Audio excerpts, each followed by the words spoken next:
जय हिंद साथियों। 1 नवंबर 2022 के सबसे पहले इंपॉर्टेंट करंट अफेयर्स को देखते हैं। तो देखिए, लूला डा सिल्वा ये किस देश के हाल ही में नए राष्ट्रपति बने हैं? अच्छा प्रश्न है दोस्तों, एग्जाम में आने की 200% संभावना है। तो लूला डा सिल्वा ब्राजील के नए राष्ट्रपति बने हैं। ठीक है, जैर बोल्सोनारो को हराकर ब्राजील के नए राष्ट्रपति लूला डा सिल्वा बने हैं। अब यहां पर और भी ऑप्शन लिखे हो हंगरी। तो हंगरी के जो प्राइम मिनिस्टर हैं इनका क्या नाम है? तो इनका नाम है विक्टर ऑरबन। क्या नाम है? विक्टर ऑरबन। ये आप लिखिएगा। इक्वाडोर के प्रेसिडेंट कौन है? इक्वाडोर के प्रेसिडेंट कौन है? गुइल लर्मो। गुइल लर्मो। गुइल लर्मो लासो। गुइल लर्मो लासो। आप चिंता मत कीजिए, जैसे मुझे याद है वैसे आपको भी सब कुछ याद हो जाएगा, बस आप डेली प्रैक्टिस कीजिए। अर्जेंटीना के प्रेसिडेंट कौन है? तो अर्जेंटीना के प्रेसिडेंट है, यहां पर देखिए आप, अल्बर्टो फर्नांडिस। अल्बर्टो फर्नांडिस। तो ये हैं कहां के? अर्जेंटीना के प्रेसिडेंट। आप स्क्रीनशॉट ले सकते हैं, पीडीएफ भी आपको फ्री में मिल जाती है। तो देखिए, अगर आपसे पूछा जाए किस पार्टी के नेता हैं लूला डा सिल्वा, तो ये वर्कर पार्टी के नेता हैं लूला डा सिल्वा। ये ब्राजील के राष्ट्रपति जो थे जायर बोल्सोनारो, उनको हरा करके ये राष्ट्रपति बने हैं। यदि आपसे पूछा जाए कि किस नंबर के राष्ट्रपति बने, मतलब इन्होंने कितनी बार कार्यकाल को पूरा किया, तो 3 बार इन्होंने कार्यकाल को पूरा किया है। और 1 जनवरी 2023 को एक और 4 साल के कार्यकाल के लिए अपने पद की शपथ लेंगे। ध्यान देने वाली बात है, भारत के राष्ट्रपति का कार्यकाल 5 साल का होता है। अमेरिका और यहां पे ब्राजील लिखा हुआ है, दोनों देशों के राष्ट्रपति का कार्यकाल 4 साल के लिए होता है। यहां पर एक नया शब्द आपको मिलेगा, रन ऑफ इलेक्शन। मैं आपको समझाना चाहूंगा डिटेल में कि रन ऑफ इलेक्शन होता क्या है। तो देखिए, ब्राजील के कॉन्स्टिट्यूशन में ऐसा प्रावधान बनाया गया है कि कोई भी कैंडिडेट जो वोटिंग के आधे से अधिक वोट हासिल कर लेता है तो वो जीत जाएगा। अगर ऐसा नहीं होता है तो उम्मीदवार को जो रिक्वायर्ड वोट है उसको हासिल करने के लिए फिर से मतदान में पार्टिसिपेट करना पड़ेगा। इसे बोलते हैं रन ऑफ इलेक्शन। तो 2 अक्टूबर 2022 को पहले दौर के मतदान में ना तो लूला और ना ही बोल्सोनारो को आवश्यक वोट मिले थे, इसलिए फिर से रन ऑफ इलेक्शन कराए गए। और 30 अक्टूबर 2022 को विनर कौन बने? आप सभी के सामने लूला बने हैं। यहां पर ब्राजील की बात करूंगा मैं। तो ब्राजील एरिया वाइज बात करें तो किस नंबर का देश है? 5वां सबसे बड़ा देश है एरिया वाइज। भारत जो है area wise 7th largest country है। दुनिया की सबसे लार्जेस्ट कंट्री रूस है, 2nd नंबर पे कनाडा है, 3rd नंबर पे चाइना है और 4th नंबर पर यूएसए है। देखिए, दक्षिण अमेरिका महाद्वीप में आता है, साउथ अमेरिका महाद्वीप में आता है ब्राजील। आप यहां पर देखिए, यह है ब्राजील। मैं आपको सारे देश के नाम चुटकियों में याद करा दूंगा। तो ब्राजील जो है, आप देखें, ये ब्राजील किस कॉन्टिनेंट में आता है? तो ये है साउथ अमेरिका कॉन्टिनेंट। अब देखिए, ब्राजील की जो सीमा है फ्रेंच गुयाना से लगती है। आप गूगल मैप में सर्च करके भी लिख सकते हैं, यहां पे मैं शॉर्ट में लिख रहा हूं क्योंकि मेरे पास केवल 25 से 30 मिनट होते हैं। ये है सूरीनेम। तो सूरीनेम जो है दूसरा कंट्री है। तीसरा कंट्री है गुयाना। तीसरा कंट्री कौन सा है? गुयाना। चौथा कंट्री जो ब्राजील के साथ सीमा बनाता है वेनेजुएला। क्या नाम है? वेनेजुएला। यहां पर देखिए आप, वेनेजुएला के बाद एक अगला कंट्री है जो आपसे पूछा जा सकता है, वो है कोलंबिया। क्या है? कोलंबिया। अब ध्यान देने वाली बात है, यहां पर है इक्वाडोर जो कि ब्राजील के साथ सीमा नहीं बनाता, तो यहां पर क्रॉस लगा रहा हूं। और यहां देखिए, यह है पेरू। क्या है ये? पेरू। यह है बोलीविया। कौन सा कंट्री है? बोलीविया। और यह है पैराग्वे। यह है पैराग्वे। और यह है यूरुग्वे। यह है यूरुग्वे। और यह है चिली। चिली भी सीमा नहीं बनाता, क्रॉस लगा रहा हूं। और यह है अर्जेंटीना। तो 2 ऐसे देश हैं दो ऐसे देश हैं जो सीमा नहीं बनाते हैं, चिली और इक्वाडोर। बाकी सारे देश सीमा बनाते हैं ब्राजील के साथ, आप मैप में देख भी सकते हैं। तो ब्राजील में अमेजन वर्षा वन पाए जाते हैं, जिसे पृथ्वी का फेफड़ा कहा जाता है। दुनिया का सबसे बड़ा फॉरेस्ट एरिया यहीं पे है और 60% हिस्सा ब्राजील में आता है, क्योंकि बहुत ज़्यादा अमाउंट में ऑक्सीजन रिलीज करते हैं ये फॉरेस्ट। इसकी कैपिटल ब्राजीलिया है और इसकी करेंसी है ब्राजीलियाई रियल। स्क्रीनशॉट ले सकते हैं। मैं आगे बढ़ता हूं। देखिए साथियों, आप पढ़ रहे हैं मेरे साथ, मैं हूं राजा गुप्ता और 1 नवंबर 2022 के महत्वपूर्ण करंट अफेयर्स को मैं आपको पढ़ा रहा हूं। देखिए डेली करंट अफेयर्स का सेशन मेरा केवल 25 से 30 मिनट का होता है और यह है करंट अफेयर्स की ब्रह्मास्त्र क्लास। सबसे पहले यूट्यूब पे सबसे कम समय के लिए आप सभी कंटेंट तो देख ही रहे हैं, हम बस चाहते हैं कि हम आपको सब कुछ सारे कंटेंट को न्यौछावर कर दें। चलिए, मोटिवेशन थॉट आप सभी के लिए सेशन तो चल ही रहा है। संघर्ष से कभी डरना नहीं चाहिए, क्योंकि ये भी एक प्रकार की स्टोरी होगी जो आपको सक्सेस होने के बाद सबको सुनानी है। अगर चुनौतियां ही नहीं होगी तो क्या सुनाओगे अपने आने वाले जो जनरेशन है कि मैंने आसानी से जीत हासिल कर ली? वो मजा नहीं आता। आप जब अपने दोस्तों को कहानी सुनाते हैं, अगर उसमें कोई सस्पेंस नहीं ना हो तो कहानी भी बेकार होती है।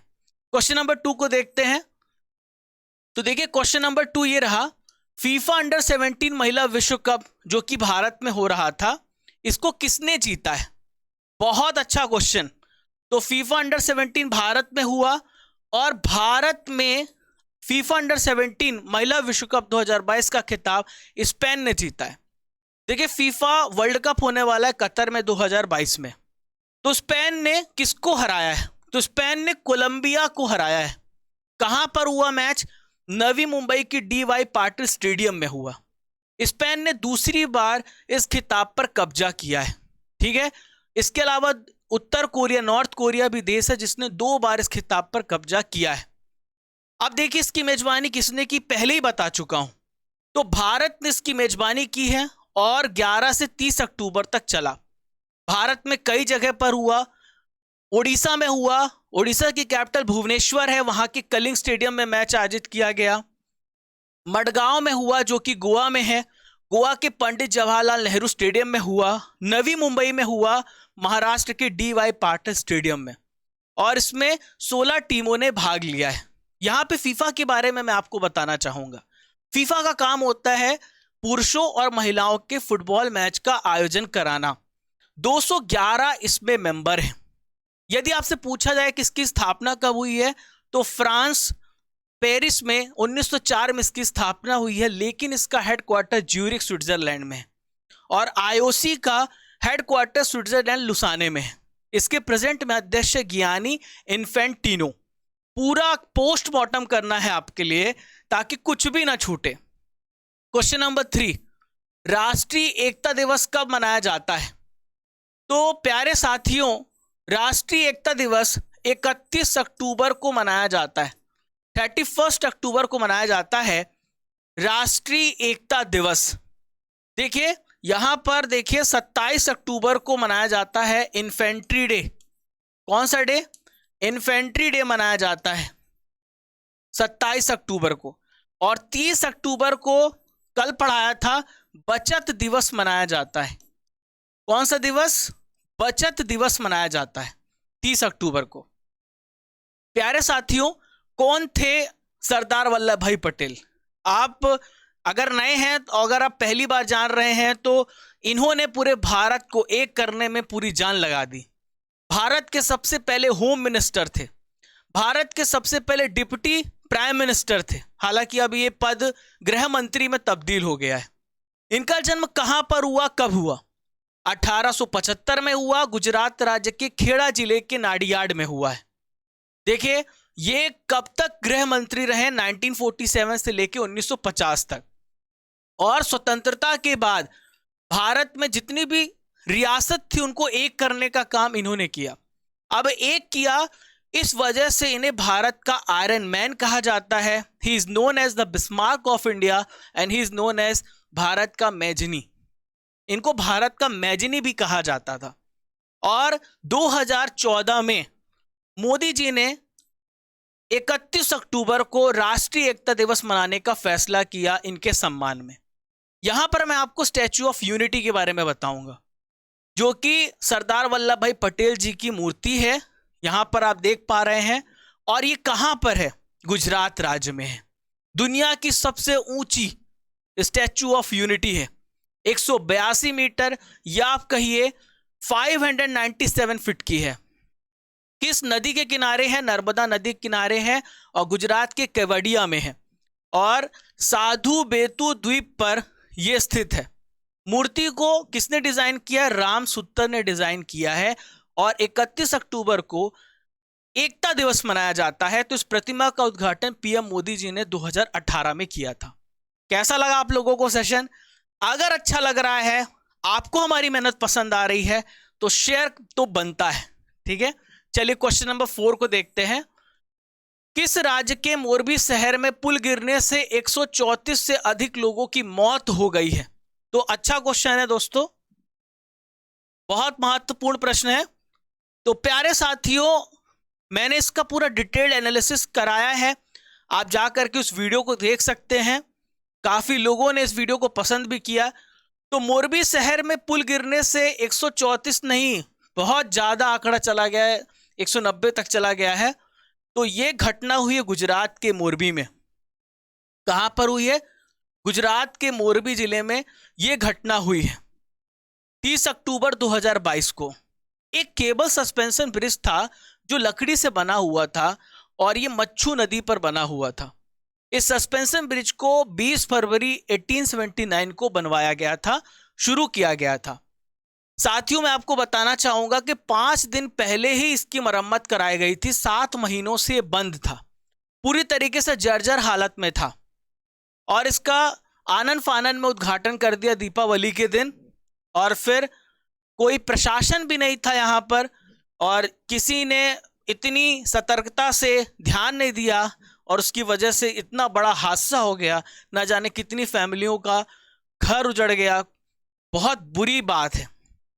तो गुजरात सरकार ने इसके लिए एसआईटी गठित की, और ओरेवा कंपनी के खिलाफ प्राथमिकी जो एफआईआर है दर्ज कर दी है, ठीक है। और पुल के रख रखाव के लिए जिम्मेदार थी ओरेवा कंपनी। जो माछू नदी, यहां पर बता दूं मैं आपको, गुजरात के सुरेंद्र नगर जिले के चोटीला तालुक में है, और वहां का एक गांव है खोखरा, खोखरा के पास है ये। चलिए, फुटबॉल फॉर स्कूल पहल के लिए शिक्षा मंत्रालय ने AIFF के अलावा किसके साथ समझौता कर लिया है? तो फुटबॉल फॉर स्कूल पहल के लिए शिक्षा मंत्रालय ने फीफा के साथ क्या किया है? समझौता किया है। शिक्षा मंत्री कौन है? धर्मेंद्र प्रधान। इसका मकसद है कि हमारे जो सभी छात्र हैं, हमारे जो युवा हैं, उनका आकर्षण खेलों के प्रति बढ़े, खासकर फुटबॉल। तो केंद्रीय शिक्षा मंत्री ने हाल ही में ये हस्ताक्षर करा है, और फुटबॉल फॉर स्कूल पहल जो है फीफा के द्वारा स्टार्ट किया गया 2018 में $100 मिलियन के बजट के साथ। इस पहल का टारगेट है कि दुनिया भर के सभी जो जनजाति समुदाय हैं उन तक खेल को पहुंचाना, और चुने हुए बच्चों में 50% बच्चे लड़कियां भी होने चाहिए, यानी कि महिला सशक्तिकरण भी देखने को मिल रहा है। यहां पर नॉलेज फैक्ट्री में कल हमने स्टेट राजस्थान के बारे में डिस्कस किया था, आज राज्य विशेष MP के बारे में डिस्कस करेंगे। MP की सीमा 5 राज्यों को छूती है। ये है राजस्थान, ये यहाँ पर यूपी है, ये गुजरात राज्य है, ये महाराष्ट्र राज्य है, ये छत्तीसगढ़ राज्य है, और एक लैंड लॉक्ड स्टेट है। इसे हृदय प्रदेश कहा जाता है, भारत का हृदय प्रदेश बोला जाता है। देखिए, इसकी कैपिटल क्या है? इसकी कैपिटल भोपाल है, और इसकी स्थापना 1 नवंबर, आज इसकी स्थापना दिवस मनाई जाएगी, 1956। हाई कोर्ट कहां पर है? जबलपुर में है। कहां पर हाई कोर्ट? जबलपुर में है। और क्षेत्रफल है 3,08,252 किलोमीटर स्क्वायर। जिलों की संख्या कितनी है? 52 है। लोकसभा सदस्य 29 है, राज्यसभा सदस्य 11 है, विधानसभा सदस्य आपसे पूछा जाए तो 230 हैं, जिसमें से एक नॉमिनेटेड मेंबर भी होगा। मुख्यमंत्री कौन है? शिवराज सिंह चौहान, प्यार से सब इन्हें मामा जी कहते हैं, शिवराज सिंह चौहान, ठीक है। और राज्यपाल कौन है? मंगूभाई छगन भाई पटेल। लिंग अनुपात कितना है? 931 है, और लिटरेसी रेट है 69.3%। भारत का लिटरेसी रेट है 943। पड़ोसी राज्यों के बारे में मैंने आपको बता दिया। यहाँ पे इंपॉर्टेंट रिवर है नर्मदा और ताप्ती, जो कि ईस्ट से वेस्ट बहती हैं। नर्मदा की लंबाई 1312 किलोमीटर है। नर्मदा कहाँ से निकलती है? इंपॉर्टेंट रिवर है, भारत की 5वीं सबसे बड़ी नदी है, और ये अमरकंटक से निकलती है, ताप्ती बैतूल से निकलती है, चंबल बेतवा रायसेन से निकलती है, ठीक है। तो ये सारे महत्वपूर्ण, और चंबल जो है जाना पावा पहाड़ी महू से निकलते हैं, इंदौर के पास से। लोक नृत्य की बात करें तो यहाँ पर मध्य प्रदेश का राज्य नृत्य जो है माछ है, इसके अलावा चरकुला, गिरदा, मुरिया, कर्मा, ये लोक नृत्य है। राजकीय पशु बारहसिंगा है, राजकीय वृक्ष बरगद है, राजकीय पक्षी दूधराज है। यहाँ पर कोल, गोंड और सहरिया पाए जाते हैं। सबसे ज्यादा यहाँ पर एसटी पूरे भारत में एमपी में पाए जाते हैं। राष्ट्रीय उद्यान भी सबसे ज्यादा पाए जाते हैं, 12 राष्ट्रीय उद्यान है। कान्हा किसली, पन्ना, बांधवगढ़, सतपुड़ा, ये महत्वपूर्ण राष्ट्रीय उद्यान है। महाराष्ट्र का पहला इलेक्ट्रॉनिक्स विनिर्माण क्लस्टर कहां पर स्थापित किया जाएगा? तो इलेक्ट्रॉनिक्स मैन्युफैक्चरिंग है, ये हब बनाया जा रहा है पुणे में। कहां पर? पुणे में बनाया जा रहा है। महाराष्ट्र में पुणे के पास रंजन गांव में ये पहले इलेक्ट्रॉनिक्स विनिर्माण क्लस्टर को मंजूरी दी गई है। 492.85 करोड़ की ग्रीनफील्ड परियोजना को महाराष्ट्र औद्योगिक विकास निगम और राज्य सरकार की राज्य औद्योगिक एजेंसी ने डेवलप किया है। महाराष्ट्र की बात यहाँ पे करेंगे। महाराष्ट्र की कैपिटल मुंबई है। इसकी स्थापना 1 मई को मनाई जाती है। महाराष्ट्र 1960 में बना था। लोकसभा सीटें 48 हैं, राज्यसभा सीटें 19 है, विधानसभा सीटें 288 हैं। अभी हाल ही में एकनाथ शिंदे मुख्यमंत्री बने हैं 20वें नंबर के। भगत सिंह कोश्यारी यहाँ के राज्यपाल हैं, और लवड़ी लोक नृत्य है महाराष्ट्र राज्य का। महाराष्ट्र राज्य की सीमा एमपी को छूती है, गुजरात को छूती है, गोवा को छूती है, कर्नाटक को, तेलंगाना को और छत्तीसगढ़ को छूती है। स्क्रीनशॉट ले लीजिए आप। फिर मैं आगे बढ़ता हूं, क्योंकि मेरी रफ्तार आपसे मैच करनी चाहिए। आप जल्दी जल्दी स्क्रीनशॉट ले सकते हो, क्योंकि मेरे पास केवल 25 से 30 मिनट होता है, ताकि मैं आपको कम समय में क्वालिटी करंट अफेयर दे सकूं। शंकर मुथुसामी ने BWF वर्ल्ड जूनियर चैंपियनशिप 2022 में कौन सा मेडल जीता है? तो वर्ल्ड जूनियर बैडमिंटन चैंपियनशिप में सिल्वर मेडल जीता है, ठीक है। बहुत अच्छी उपलब्धि है इनकी। 22वां जूनियर बैडमिंटन चैंपियनशिप में भारत को सिल्वर मेडल दिलाया है, और ये 17 से 30 अक्टूबर 2022 में आयोजित हुआ। कहां पर? स्पेन के सेडेंडर में आयोजित हुआ। केवल इनकी उम्र 19 साल है।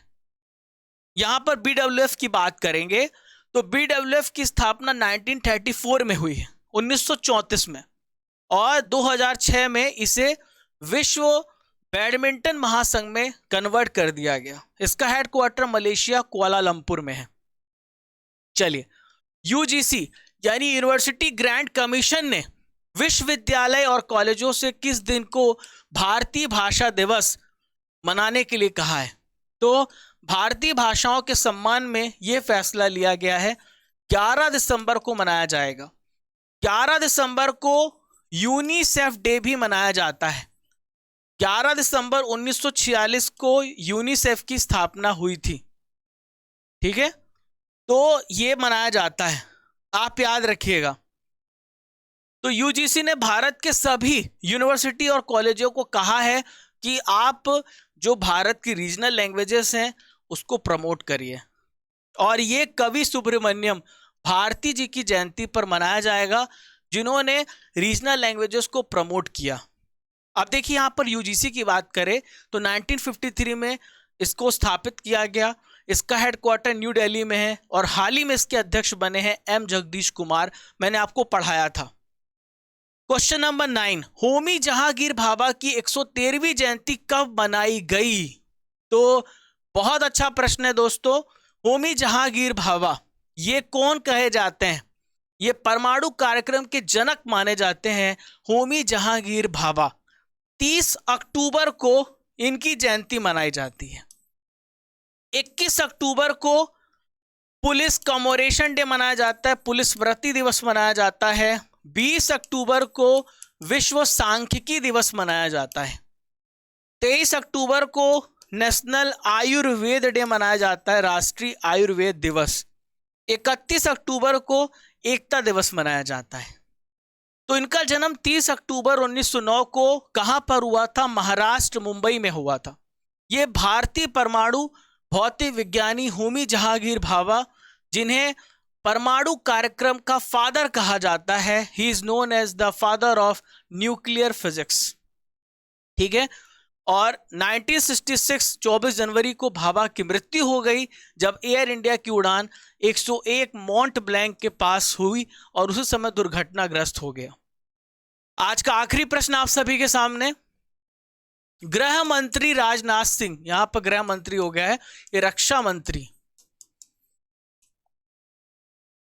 रक्षा मंत्री यहां होना चाहिए, गृह मंत्री लिखा हुआ है।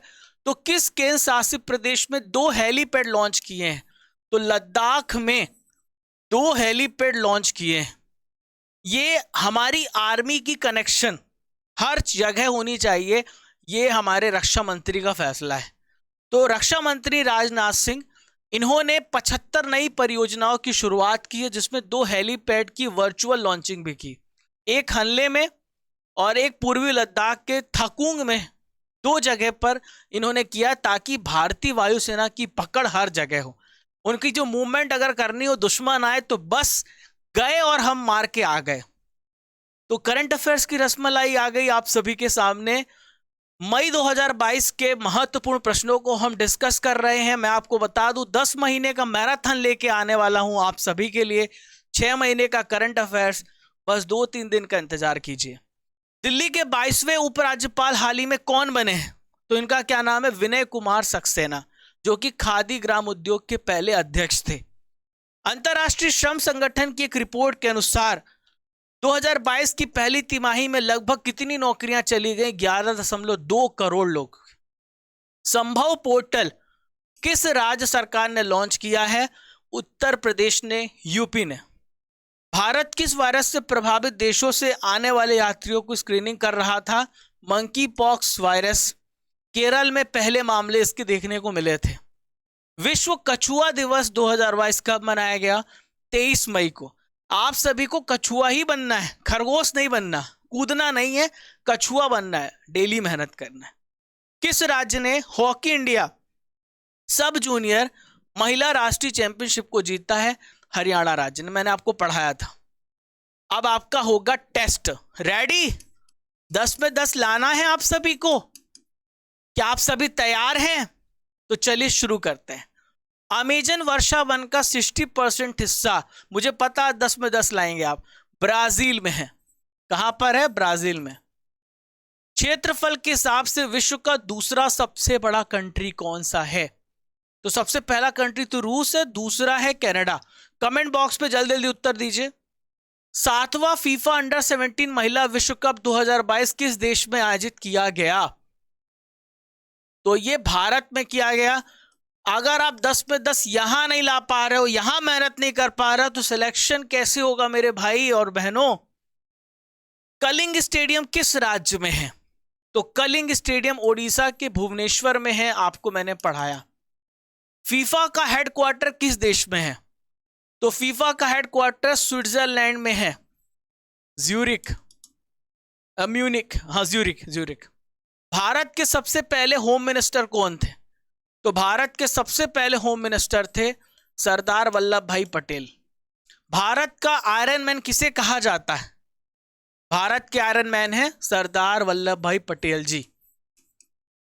स्टैच्यू ऑफ यूनिटी किस नदी के किनारे है? तो यह है नर्मदा नदी के किनारे। स्टैच्यू ऑफ यूनिटी का उद्घाटन किस वर्ष किया गया? तो स्टैच्यू ऑफ यूनिटी का उद्घाटन किस वर्ष किया गया? 2018 में 31 अक्टूबर को। मोरबी का केबल सस्पेंशन ब्रिज का उद्घाटन किस वर्ष किया गया था? 1879।